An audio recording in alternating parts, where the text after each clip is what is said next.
기대해 나에게 주신 하루를 때론 피곤하고 일어나기 싫고 널 깨우는 알람 소리에 짜증도 나겠지만 안녕하세요. 오늘도 푸른 말씀 임세휘 목사입니다. 좋은 아침입니다. 쉬지 않고 나를 지키셨네. 오늘을 나에게 주셨네.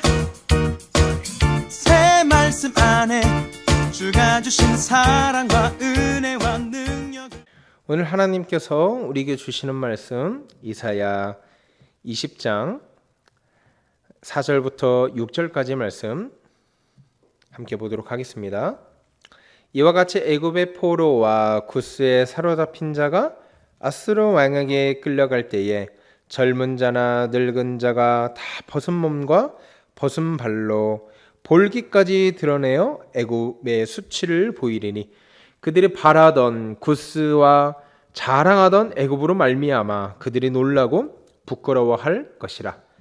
그날에 이 해변 주민이 말하기를 우리가 믿던 나라 곧 우리가 아수르 왕에게서 벗어나기를 바라고 달려가서 도움을 구하던 나라가 이같이 되었은즉 우리가 어찌 피하리요 하리라.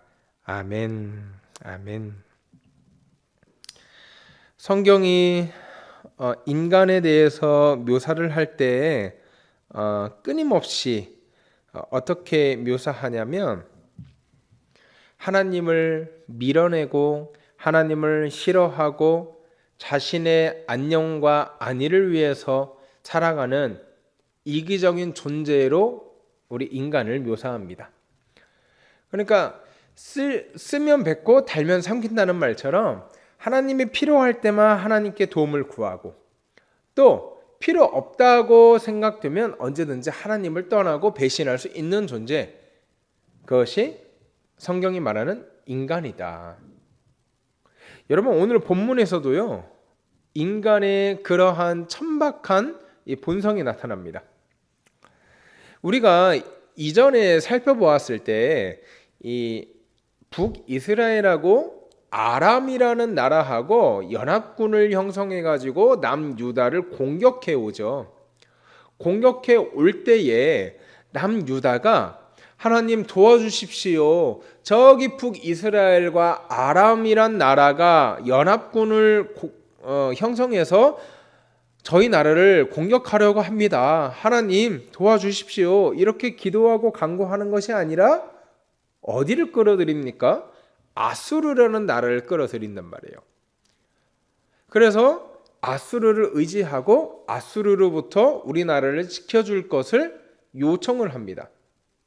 여러분, 그런데 오늘 본문의 배경을 보니까 그 사건이 이미 지나서 이제 다른 문제가 생겼어요. 어떤 문제가 생겼냐면 아수르가 유다를 공격하려고 지금 만반의 준비를 다 갖춰가지고 공격 태세를 돌입하는 시점이에요.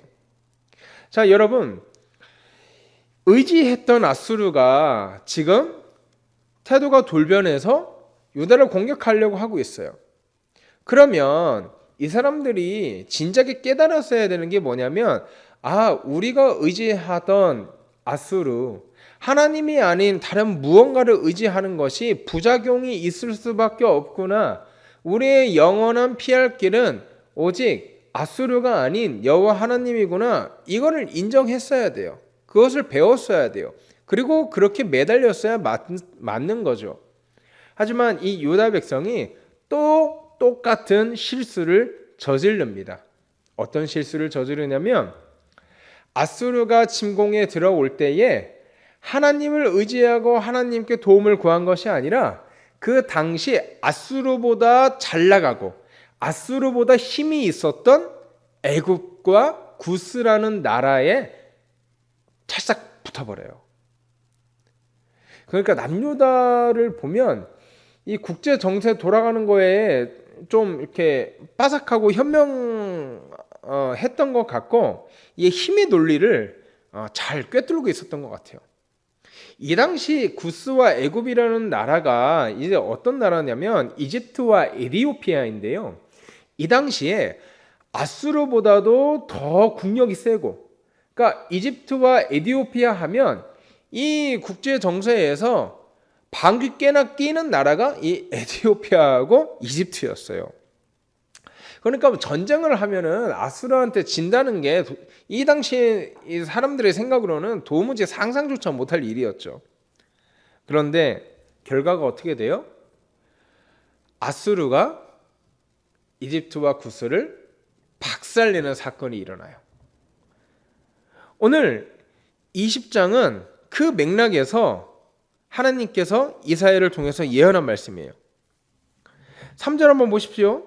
3절, 나의 종 이사야가 3년 동안 벗은 몸과 벗은 발로 다니겠다고 했어요. 근데 그게 왜 그렇게 시키냐면 애국과 구스에 대한 징조와 예표가 되었대요.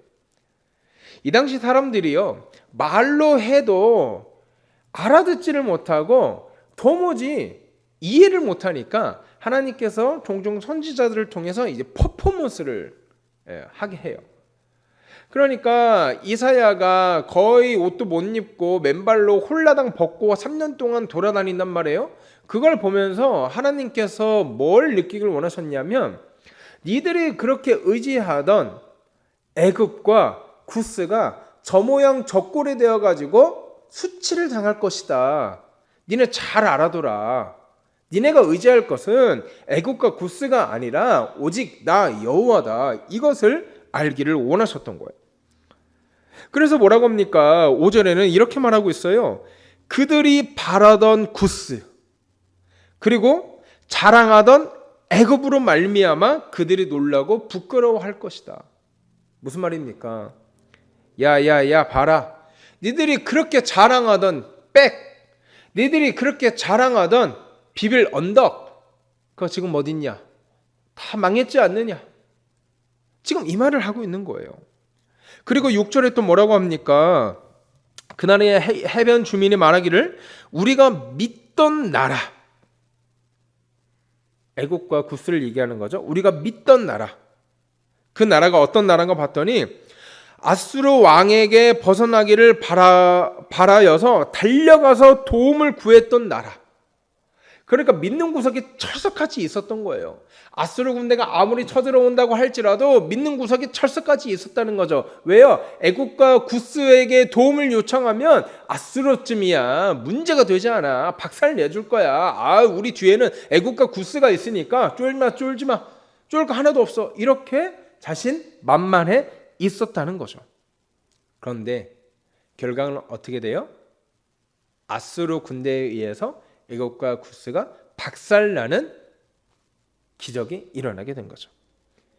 여러분, 이 말씀을 통해서 우리가 무엇을 살펴볼 수 있어요? 우리의 생각과 우리의 논리로 아무리 든든해 보이는 백과 힘과 자랑도 영원할 수 없다는 거예요.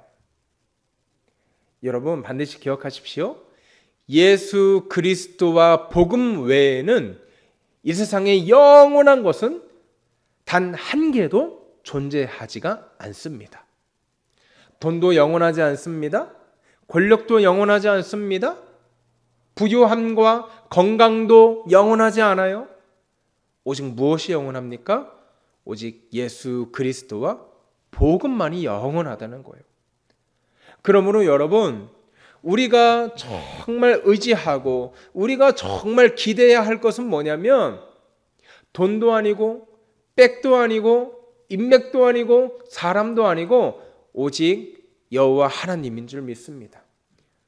당장은 그것이 바보 같아 보일지라도, 당장은 그것이 아무런 효과가 없는 것 같이 보일지라도 여호와 하나님을 의지하며 여호와 하나님께 간구하며 무릎으로 기도하며 하나님의 도우심을 구하는 사람, 오직 그 사람만이 영원한 하나님의 도우심과 영원한 하나님의 보호하심 아래 평안할 줄 믿습니다.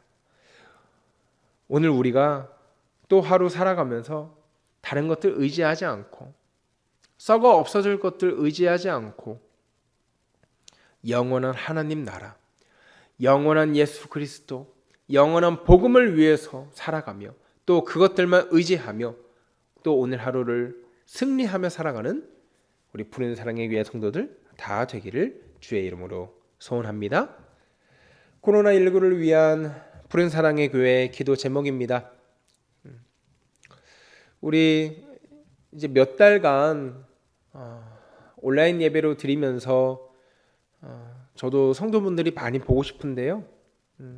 오늘은 우리 코로나19 하루빨리 은혜 중에 잠잠해져서 다시 하나님 앞에 모여서 기쁨으로 예배드릴 그 날을 위해서 함께 기도했으면 좋겠습니다. 하나님 은혜 주시고 하나님께서 우리 민족, 우리 교회를 불쌍히 여겨주시고 긍휼히 여겨주셔서 다시 한번 함께 모여 기쁨으로 속히 예배드릴 수 있도록 상황을 허락하시고 여건을 허락하여 주시옵소서. 우리 수고하시는 의료진들 항상 강건하게 하나님께서 평안과 평안으로 지켜주시옵소서. 그렇게 기도하시고 오늘 하루 힘차게 시작하시는 여러분 되시길 바랍니다. 함께 기도합니다.